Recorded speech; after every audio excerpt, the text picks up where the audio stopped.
Hmm. I'll give you the number of suggestions we've got, Hmm. and then just pick a number, and then we basically we just go. Perfect. And then afterwards, I like to kind of have a conversation about like how you got into improv, and I don't Hmm. I it's not like I'm not a big fan of like deconstructing the scene or anything like that, but Hmm. I definitely like to know like where people came from, and that's about it. Great. Sounds fun. All right, my friend. Let's see. We have one, two, three, four, five. Wow, we've got 75 different suggestions. So pick a number. Wow. one, 1 to 75. All right. 62. All right, 62. Even better, I get to count backward. Unless you want me to count forwards, your call. I can count backwards. Backwards sounds fun. Let's do it. Let's see if I can do it like our president. 75, 4, 3, 2, 1, 70, 69, 68, 7, 66, 5, 4, 3, 62. Oh, this comes from Jason Perez. Ah, the Yeah. esteemed Mr. Perez. I know Yes. him well. This Fantastic. themed. He's so fun. Such a good guy. The suggestion is faith. Ah, Faith. Thanks, Jason.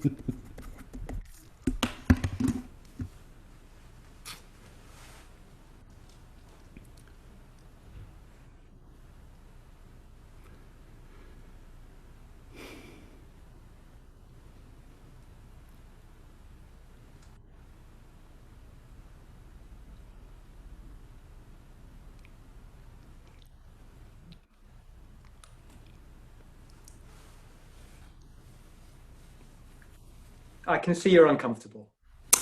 Yeah, I don't know if I should talk or if you talk. I haven't been to confession in it's over 20 years, so I don't know if you do an intro. Mhm. Like, I, I mean, I can do. I'm happy to do a refresher if that's useful to kick us off. yeah, that'd be great. I'm in your hands, Father. Okay, so we're in the Catholic Church, and my role is to confess your sins, which means you present to me things that you've done, and I'll do my best to forgive them. Okay.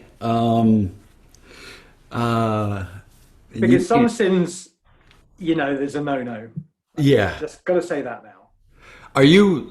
Do you have a responsibility you report them like if it's a real bad one, Well, I don't need to report them because he knows. and you don't see my face at all, right? You can't see my face. No, no, no. It's Okay. that like within the earthly realm, your secrets are safe here. But I just wanted to emphasize there are certain things that I can't give you a pass for. Okay. I'll be honest. I felt I had to come in, and so part of me wants to like confess the ones the ones that aren't as serious first and build up to them. But then part of me is like, why don't I confess the big ones first? I don't know. Is there, Father? What does it matter? Well, I mean, this is my first confession of the day, so if you jump in with a real big one, that might be a challenge for me actually. So, um, but there's going to be a big one. Well, I mean, it's all in context, right? It's and again, like these are. I've stored up these sins. I mean, I've not been in a confession in 20 years at least. So, I mean, I've taken the Lord's name. I mean, forgive me, Father, for I've sinned. It's been 27 years since my last Hang on, confession. sorry, you just that was an oath, so that we need to roll that in. Okay. I'm sorry. I know it's a bit pedantic to throw that on you right No. now, but otherwise I'll lose track of it, and then we'll have one missing, and then the whole thing. Eh. Yeah, you're right. You're right. I want you to don't do your thing. as my dad used to say, do your thing. Forgive me, Father, for I've sinned. It's been 27 years since my. Do you need the month, or just can I say 27? I feel like I need to be specific, but I know I can't. It's been 27 years and 3 months since my last confession. I mean, I wouldn't know either way. That sounds good. And in the Okay. scheme of things, who's going to know? Um, uh, I've I've taken the Lord's name in vain. Mhm. All right, 27 years. Let's see. Conservative. I don't want to be conservative. So at least, I mean, man, it's at least once a day. So 365 times 20. That's 8,000 times. Wow. Okay. Do I need to bid on like is I feel like do I need to go under or like if I want to say like 10,000 could be it, but I don't want to claim too many times. I don't know if it's like the Price is Right where I got to bid under what I think it is. Well, you don't want to be boastful about your sins because that's really compounding the entire problem. So I would say, and also for my benefit, just keep it on the lower band of what you think is accurate, and I Okay. think that'll be good with God. You're good, Father. You are good. I was very nervous coming in today, and yeah, you're good. Clyde said, I shouldn't say, well, I mean, I guess I can tell you, like he speaks highly of you and your work. So, Clyde recommended me. yeah. Because I was having a tough time, and we were actually sitting at his lake house, and I was kind of treating him like your role, and I was confessing. And he's like, "Hey, man, cool, but I think maybe if you went back, I've strayed from the church, obviously. So he's like, maybe if you go back, and he did a real, I don't, it was like a soft sell. It wasn't like a gotta go to church, but he said what you did for him, and I was like, okay, I'm looking for that. So yeah, Wow, that is impressive because to me, Clyde, yeah, he was not looking good, but I need to revise that. It sounds like he's on the up and up, and I'm flattered that he would mention me because I kind of figure everyone's big on Father Bunting around here, and it's quite nice to have a bit of stuff thrown my way. I got to say. hey, Father, you can't compare yourself to Father Bunting. I mean, he does his style, and you do yours. Well, I mean, that's nice of you to say, but I know that he has a bit more of the razzmatazz. I just don't have that. Well, I don't. Between us, I'm not looking for the razzmatazz. So I think a lot of people, there's got to be substance. There's got to be, steak, not just sizzle, right? Yeah, I think the same thing, but a lot of people they're attracted to that, to the incense and the intensity and the Latin as well. I could never master the Latin, and It's a dead I think language. it's a dead. Thank you. It is a dead language. I mean, we get stuck as humans too much into tradition, and we Mhm. don't want to move forward. I couldn't agree more. I couldn't. I mean, accepting obviously the Catholic Church is an institution with a tradition, and I would never go against that specifically. But on the whole, and even with a few things with the Catholic Church, things could be different. That's all I'll say. Are you having second thoughts? I mean, that's a big phrase, second thoughts, like those words booming in my brain, every morning. Like, no, not exactly, not every morning. Well, it's natural to have doubt. You're a human. Yeah, and I, I guess I do have those human doubts sometimes. Do you feel like you're alone? Very. I mean, I think in feeling that way, you are not alone. How do you mean? We all have the feeling of being alone. We're all searching for our purpose in life. And sometimes we think we know what it is, and then sometimes that road changes. You don't have to be bound by one road or another. I guess that's harder to say when you're a man of the cloth and you've walked so many miles in this cassock. It's they call it a crisis of faith. and it's the one thing, that's like, the boogeyman, that like the candy man in the Catholic Church. You don't even say it once, let alone three times, because no, we're stretched enough as it is. We've got to keep on plowing forward, God's soldiers. Do you? I don't know.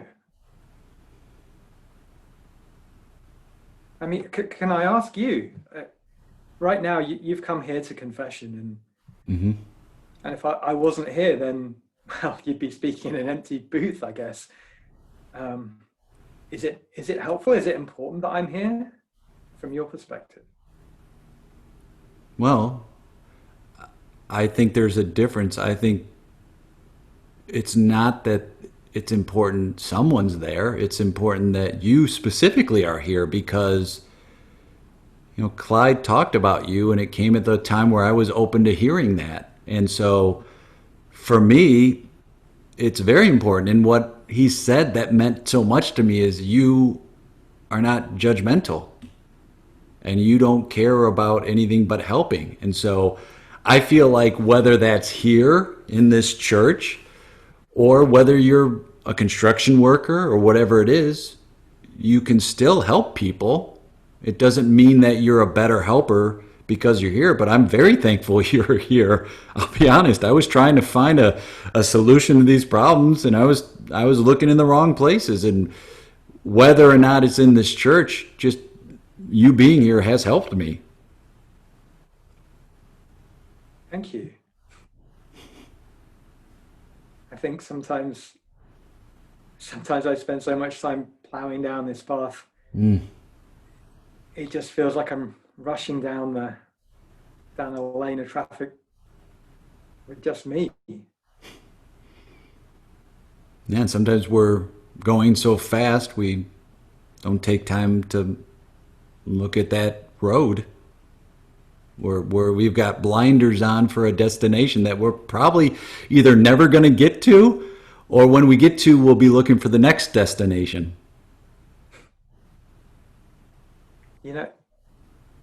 It feels right now like we've hit the indicator and we've turned off and just stopped somewhere. Yeah. And that's a good feeling. I mean, isn't that, wow, isn't that what humans have been longing for, is to be in the moment, present right now? And I mean, back in seminary, when we talked about the Holy Spirit, that's what it meant to me. It meant the spirit of being here, of being present. Easy to forget. It's been something I've been searching for. And I think I moved away from the church because there was so much razzmatazz and so much focus on, oh, this is 7 Hail Marys and this is this hymn and you've got to do this. And it was never good enough, I felt like. But talking to you, I feel like, it is good enough. Who I am is good enough. And again, I'm glad. And I'm also glad because, to be honest, if I had to do the math on how many Hail Marys based upon those 8,000 taking the name in vain, I think we'd be in a real muddle. I mean, math is just hard in general. Yeah. Oh, wow, I do feel better. I feel better. Is there anything else you would like to share?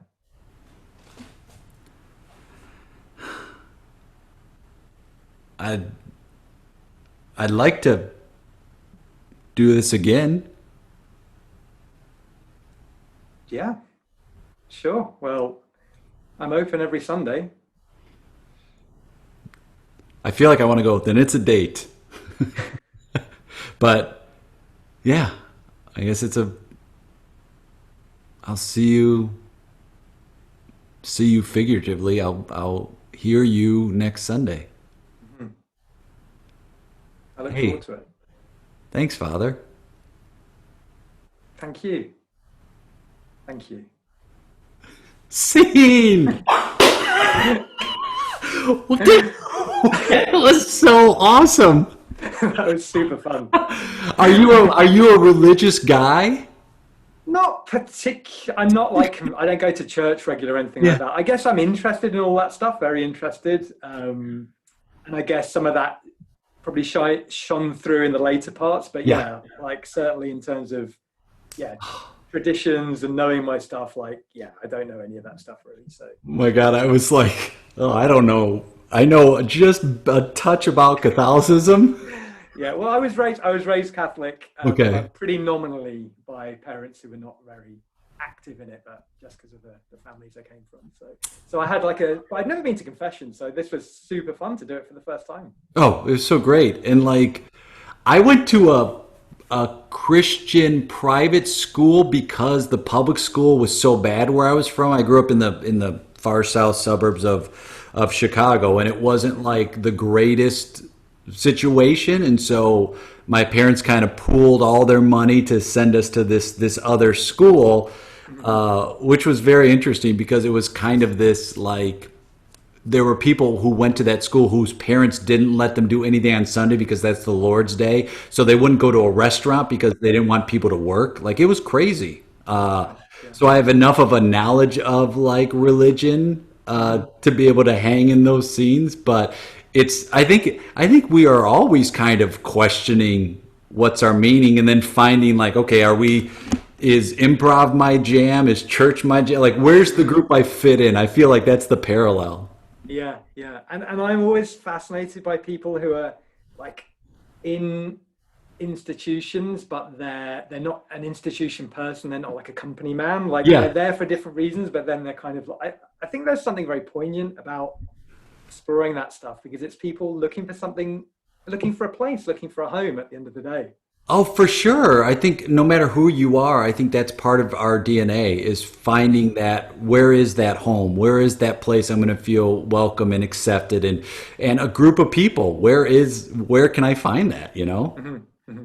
Yeah, Uh 100%. how did you get into improv? What made you take a class or do a show?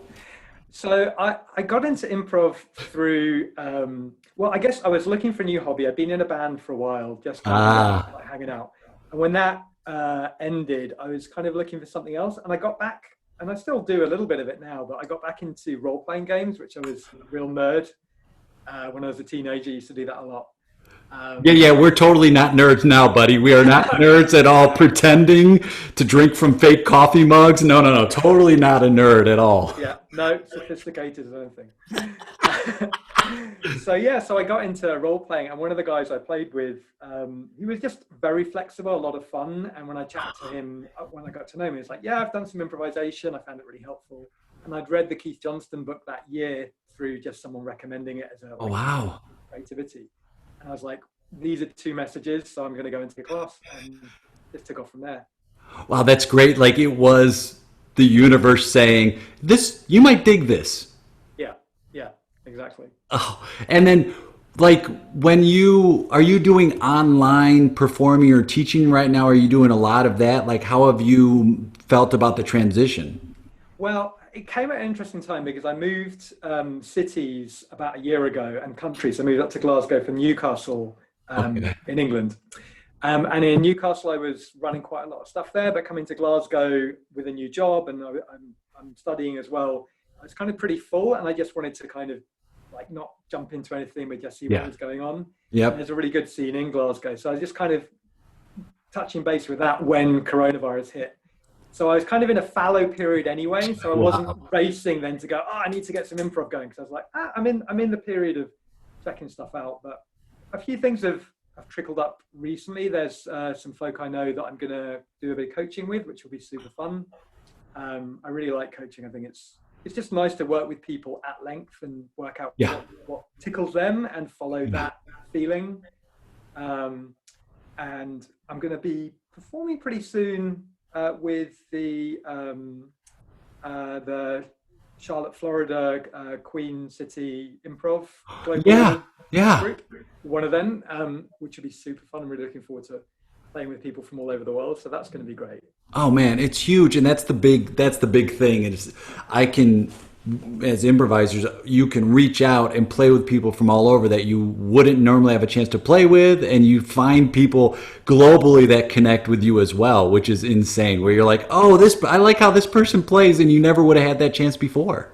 Absolutely. Yeah. No, that's super fun. And I should actually give one shout out. The one thing I've been having a lovely chance to perform with is the show that my friend Owen and me and some other people set up in Newcastle has gone online, and that's called Let Us Make It Up to You, and that's been really fun to just like get together and jam and do murder mysteries and just try stuff out basically. So they're really cool, and they're still doing stuff quite regularly. I mean, isn't that great too? We have now permission, which we've always had, but now we feel we have more permission to try stuff out, because if it fails, who cares? Or like it's all new, and we should. I hope that attitude carries over past this to when we're in person, to still have that same freedom to go, I don't know, let's try this thing, and if we're pulling the same rope in the same direction, it's going to work out okay. Yeah, and I feel like I feel like that beginner's mind thing, which is so important in improvisation. I feel it really hard going online, because I'm not familiar with working in this kind of frame and this kind of dimensions and the close-ups, and not with running around or lying down, or it's really it's a set of challenges that in a way are intimidating. I think I can use that. Sometimes it feels intimidating, but also really kind of freeing as well, because it's like this is a whole new ball game.